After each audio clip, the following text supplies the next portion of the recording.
بلال ترا پکار شو او بلال ته وی غلی کینا ابن السوداء د تور خزي زویا بلال رضی الله عنه تور کنه حبشي رسول الله صلی الله علیه وسلم د بلال سره دومره مینا کوله چې خپل خاص مؤذن هم دا ګرځول او خادم هم دا ګرځول کلم ز او دس وکم هغه پس خامخا 2 رکعات کوما الله نبی علیہ السلام نه مخکې روان دي زړه کې چرته دا خبر رانه ولي چې دا نبی علیہ السلام نه څنګه مخکې روان دا بای سره په حدیث نه پوي به په سینې غرازي او به پکې بغتی وای د ځان نه به غلط رنگ ورکه حدیث له په حدیث کې به خبره نه دا ظالم به کې د ځان نه وي اعلان هوته وګوره هغه زوړ مرګره د نبی علیہ الصلوۃ والسلام د مکې د وخت نه خو انسانانو بحث راغو دی بل سره دا ابو ذر رضی الله عنه دی بلال ترا پکار شو او بلال ته وی غلی کینا ابن السوداء د تور خزي زویا بلال رضی الله عنه تور کنه حبشي تور پیړې پیړې شونډې وي خو چې ایمان راوړو نبی علیہ الصلوۃ والسلام د څومره ګران رسول الله صلی الله علیه وسلم د بلال سره دومره مینا کوله چې خپل خاص مؤذن هم دا ګرځول او خادم هم دا ګرځول د نبی کریم صلی الله علیه وسلم د کور دروازه هم د ټکوله د مانزه د پاره د الله نبی مونږ ټیم دی ملګری راجم شو ځکه غړای خو نه مونږ خو مرګری خو غړو ته ګوري کنه هټه بدانه وا بس اذان د بلال وکړو چې اذان به وشو د غړای خبره بنو د مرګرو د جمع کېدو خبره صحابه را جمع کېده چې تعداد به برابر شو التب بلال نبی علیہ السلام ته دی خو د نبی اسلام حجره وا یو دیوالو د نبی علیہ السلام د حجره او د مسجد مینس بلال په واده کې د الله نبی ملګری پوره شو راځي چې منزل راوځي او اقامت به شروع کړلو الله اکبر رسول الله صلی الله علیه وسلم ته دومره ګران او رسول الله صلی الله علیه وسلم ورته وی د پیغمبر خوب دا وحی د ای بلال ته کم عمل کې چې زه ګورم په جنت کې الله ماته یو منظر راخی او په دې جنت کې ته زمانہ مخ کې رواني او ستاد پیزار आवाज اورم چې زبانه مخ ته خيجي لکه سړی چې رواني کشه خيجي د خپل الله بلال ورته د الله نبی زبا تاسو ته کوم عملیات کما چې تاسو ته ویو چې دا عمل زکم صحابه د خپل عملونه نه راخاره کول خو نبی علیہ السلام چې تاسو کې به ورته خبره دي کې به ریاکاری نه وي وې د الله نبی یو عمل دی چې هغه زما عادت جوړ شوی دی کې دې شي په دې وجه الله رب العالمین مال دا فضیلت راکړ وې څه عمل دی وې زما عادت دا جوړ شوی دی چې کلم ز او دس وکم هغه پس خامخا 2 رکعات کوما الله اوس دا خبر مونږ ته شیطان څومره وړخ کار کړی څومره مونږ ته وړخ کړی چې مړه 2 رکعات پرې د مړه زه خپل کار کا شل کارونه به شیطان رايات حالانکه 2 رکعات باندې 15 منټ هم نه لګي مختصر 2 رکعات وکړه نو وې دا زما عادت جوړ شوی دی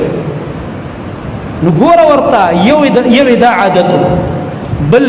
محدثین وې د دې وجه دا بلال چې د نبی علیہ السلام نه مخکې روان دي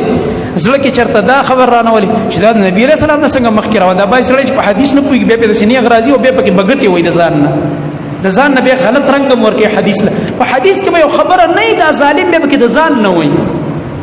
لکه نن سبا بعضې داسې بدبخته پیدا شوي دي چې دا کومه خبره کوي والله که دا په حدیث کې د ځان نه وایي د ځان نه ورپسې جوړه کړي وایي د دې خو دا مطلب شو دا مطلب وی نه شو الله به دې تباه کړي دا مطلب نن تا ته معلوم شو چې د اردو د منکرین حدیث کتاب دی وکتو دا ټول امت اوسه پورې ودو دا زمري چې په دې جیلونو کې پراته علماء جنازې د جیلونو نه راوتلې هغې ته دا خبره نه وه معلومه هغې ډېر غیرتمند و که ته ډېر غیرتي هغه امام ابن تیمیه چې د رسول الله صلی الله علیه وسلم د ګستاخانو په جواب کې کتاب لیکلی دی او په دې موضوع لیکلی دی چې چا د نبی ګستاخي وکړه دا واجب القتل دی هغه ته دا خبره معلومه نه شوله چې بخاري ورته په یادو مسلم ورته په یادو دا حدیثو کتابونه په یادو جنازه د جیل نه راوتله ته نن خبر شوې چې حدیث په غلط شکل کې خلکو ته پیش کړ خپل د خېټې مطلبونه ترې وباسي نو بای سړی په حدیث نه پوهېږي لوبې شروع کړي ځکه علم خو ورسره وي نه جاهل د زمانې وي نو خلک یې صرف هغه غوړو زیړو هغه چالاکو خبرو ته ګوري دلته د بلال د مخکې کېدو وجه دا ده چې بلال خادم دی او خادم د خپل مالک نه مخکې رواني که نه د خادم مخکې تلل د مالک نه دا څوک هم بېادبي نه ګڼي لکه دې وخت کې یو خادمي بس خپل استاذ ته یا آقا ته چې کوم دی مخې ته لاره دغه کوي برابرې مخکې ترې رواني بله وجه علماو دا ذکر کړی ده چې د بلال رضی الله عنه د عادت چې د مؤذن او د مؤذنینو ډیر لوی اجر دی. نبی صلی الله علیه وسلم فرمایي د قیامت ورځ چې او دا ټول خلک میدان محشر کې ولاړی دی با د خپل قدونو مطابق دا سټونه خو مؤذنینو سټونه به اوچتي ځکه چې دی د الله د کبریا आवाज اوچت کړو. الله رب العالمین به دې د سرونه اوچت کړي. الله اکبر. نو بلال رضی الله تعالی عنہ مؤذن چې دا جمعه ته مخکې راځي که وروسته راځي؟ مخکې راځي. او د الله یو قانون دی چې هغه د چا عمل نه ضایع کوي، د چا عمل الله نه ضایع کوي. چا کم نیک عمل پکې د هغې مطابق الله اجر ورکوي. چونکې بلال مؤذن دی او دی به وختي راتلو، ټول نه مخکې به دې مسجد ته راننوته، نو الله رب العالمین هم دې مخکې کړی دی او هغه زیری رسول الله صلی الله علیه وسلم تر ده په باره کې ورښودلی دی چې دا بلال د جنت کې روان دی. دا د جنت زیری واخیست. خبره مې مینځ کې دا جمله معترضی په تور وکړه لګو د شو خبره ده د دې بلال او د ابو ذر رضی الله عنه مینځ کې بحث را. ابو ذر رضی الله عنه مشرم او لغوسنا کوم ځکه ابو ذر رضی الله عنه په صحابو کې هغه صحابي چې مزاج یې سخت او داغه نظریه دا و چې دومره پیسې به ګټي چې صرف نه نیو خوري او که د خپل خرچې نه سره سیوا شوي په کور کې ساتلي حرام دی، هغه بیا خلکو له ورکا پیسې به ساتي نه. دا د غزان له نظریه و. بس صحابه خپل رائے باندې او اجتهاد باندې او خبره جوړ شو مجتهد چې هغه الله یو اجر ورکړي که خطا می دي خبره کې خطا نو صحابه مو سره کله بحث کاو چې د الله بنده دي خبره کې خطا زکای چې به د زکات الله ولی فرض کړي. زکات خو د یو انسان سره مال ډیر پروت او کال پتیر چې ګوره کال پورې ساتل جایز دي، ځکه پکې زکات ورکړي کنه. هغه بس غوسه کولا امصاب او سره او صحابه به پیوال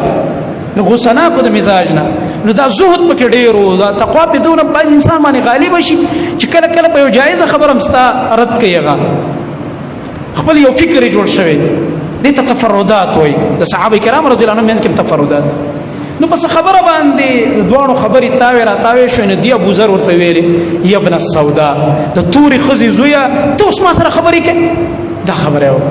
انسانان دي کنه. بلال رضی الله عنه ته ګوره ساجيبه انسان دی. هغه په زیاده دي چې جواب ورکي. هغه لاړو د رسول الله صلی الله علیه وسلم خدمت ته پیش. نبی علیہ الصلوۃ والسلام د یو پیغمبر او شخصیت چې چا باندې با مسله راتله په کور کې به د خزي او خاوند او د پلار او د زوی او د لور او د مور مسله ولې نه و هم به نبی علیہ الصلوۃ والسلام ته ټول پیش کېدل. په دې حدیث کې دا واقعیت ډیر راځي. خسته نظام او مزیده. نو بلال لاړو فریاد د نبی علیہ الصلوۃ والسلام دربار ته وړ. اې د الله نبی زما او د ابو ذر په خبرو باندې خفګان راغو او ما ته ویل د توري خزي زویا. رسول الله صلی الله علیه وسلم سغوسش خپش په چې ما خو چې کوم نظام جوړ کړی دی په دې کې خود تور او د سپین د اوچت او د خکته د غټ نسب او د وړوکي نسب خبرې نشته. زموږ اسلام دی ورورولي ده. نو رسول الله صلی الله علیه وسلم راغو او ابو ذر ته غصه شو او دا الفاظ ورته نبی علیہ السلام ویلي انک امرؤ فیک جاهلیه.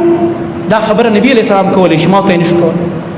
ځکه معلم دی، تربیت کوي، مربي دی.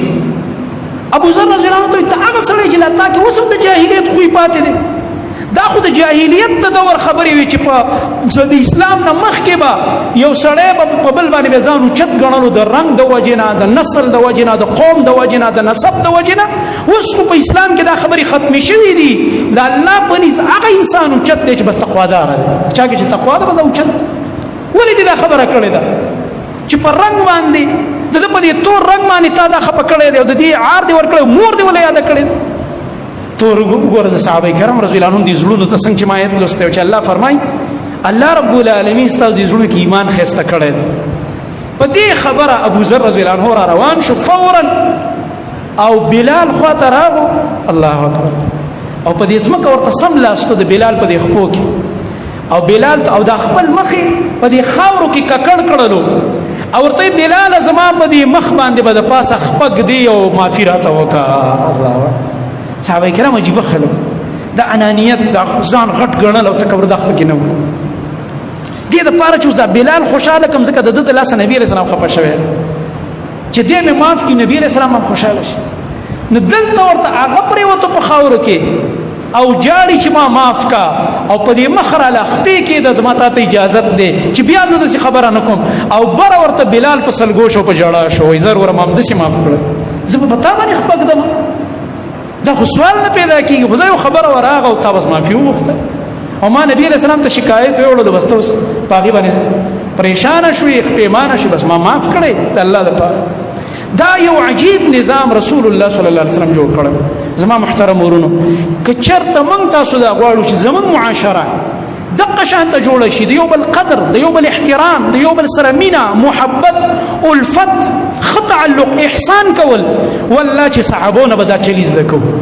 ولې چې هغه نبی صلی الله علیه وسلم تربیت کړي خلکو رسول الله صلی الله علیه وسلم هغوی ته تعلیم ورکړی و په ښایسته طریقه باندې الله رب العالمین دي موږ تاسو کې هغه اخلاق هغه خصلتونه او خویونه راولي چې کوم الله رب العالمین په هغې رضا کېږي او په هغې خوشحالېږي او الله رب العالمین دي موږ د صحابه کرامو رضی الله عنهم د تابعدارۍ دپاره او د هغې په لاره د تلو دپاره الله رب العالمین موږ دي الله د هغې